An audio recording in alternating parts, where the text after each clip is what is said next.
जय माता की भक्तों। तो आज जानेंगे काल भैरव अष्टमी के बारे में, उनकी पूजा विधि, उनकी कथा, उनके महत्व और उनकी कथा के बारे में। तो चलिए शुरू करते हैं। जैसा कि काल भैरव महादेव का रौद्र स्वरूप है, काल भैरव को भूतों के राजा भी कहा जाता है। तो सुबह सबसे पहले आप स्नान कर ब्रह्म मुहूर्त में काल भैरव जी की तस्वीर लगाकर आप उनकी पूजा अर्चना करें।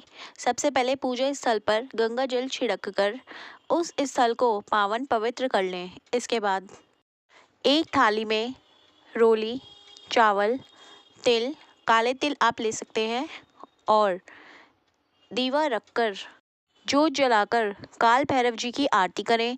उनका चालीसा पढ़ें और उनका आप स्तोत्र भी पढ़ सकते हैं। काल भैरव जी की पूजा करने से सारी नेगेटिविटीज़, जितनी भी बुरी आत्माएं होती हैं, बुरी अलाय बलाएँ होती हैं, वो सब दूर होती हैं।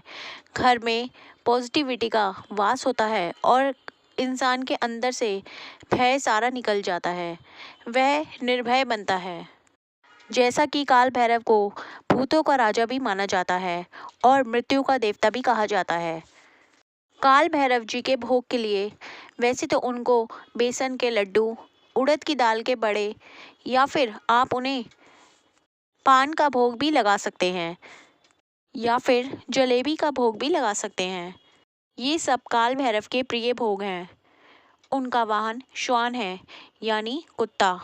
वैसे तो उनके 8 स्वरूप हैं, तो उनमें उनके अलग अलग वाहन हैं, मगर जब हम उन्हें पूजते हैं तो उनके बटुक भैरव के रूप में पूजते हैं, क्योंकि वो उनका बाल रूप है। जैसा कि उसमें उनका जो वाहन है वो श्वान है।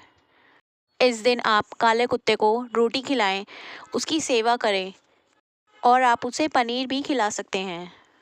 हो सके तो अपनी श्रद्धा अनुसार मंदिर में दान पुण्य करें। इस बार की जो दिसंबर में पौष के महीने में काल भैरव अष्टमी पड़ रही है, वो आपकी 22 दिसंबर को रहेगी। तो काला अष्टमी का आप व्रत 22 दिसंबर को ही करें।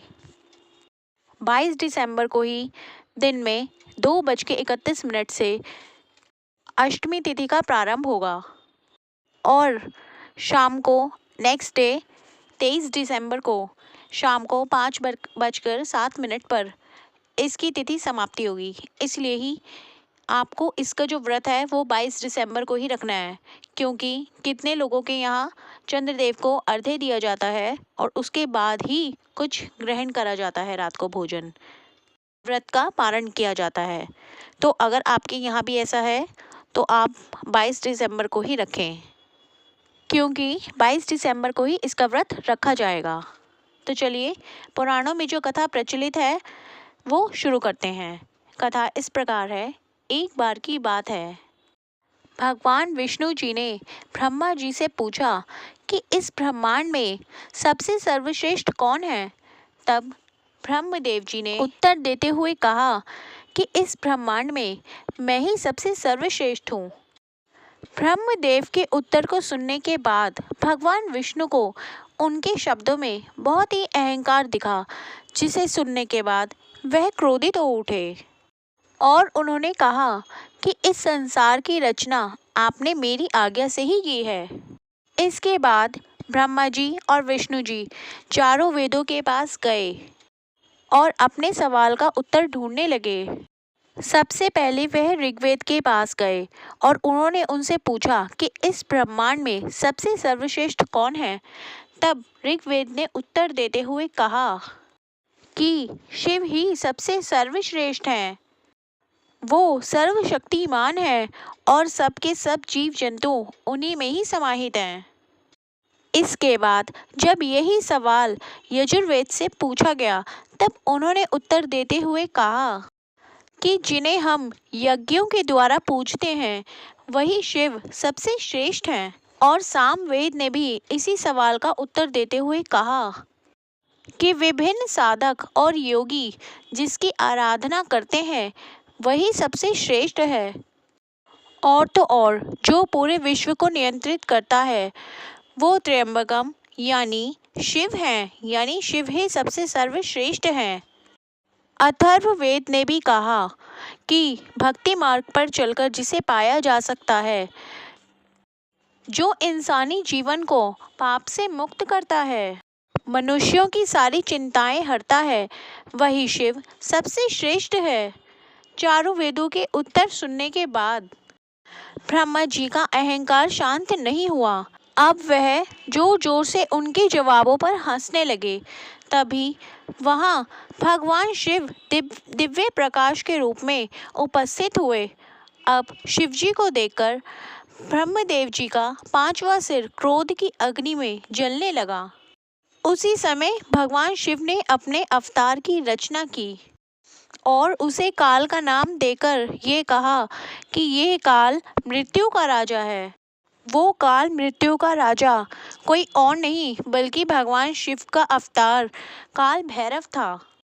क्रोध की अग्नि से जलते हुए सिर को अब तो भैरव जी ने ब्रह्मदेव जी के धड़ से अलग कर दिया, लेकिन ऐसा करते ही भैरव जी को ब्रह्म हत्या का पाप लग गया।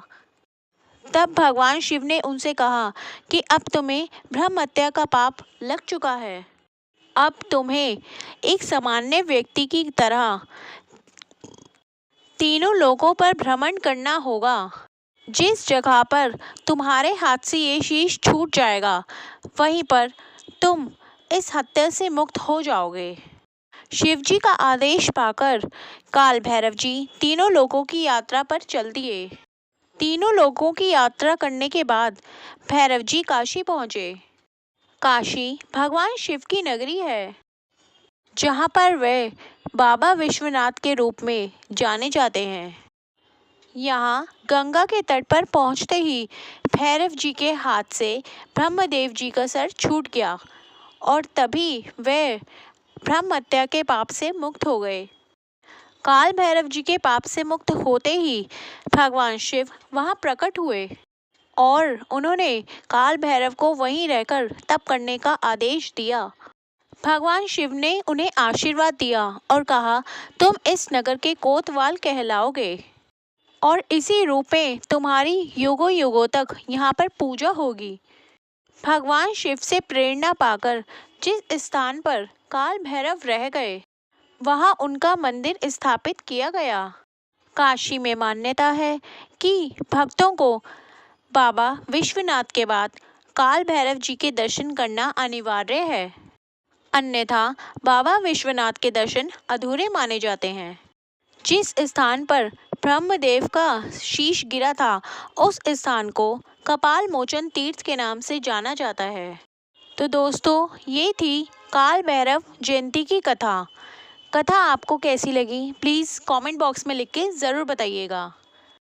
और जो भी भक्त इस चैनल पर नए हैं, इस चैनल को लाइक, सब्सक्राइब और शेयर करना ना भूलिएगा और बेल आइकन को भी प्रेस कर दीजिएगा, जिससे आपको इस चैनल पे डलने वाली नोटिफिकेशन जल्द से जल्द मिल जाएगी।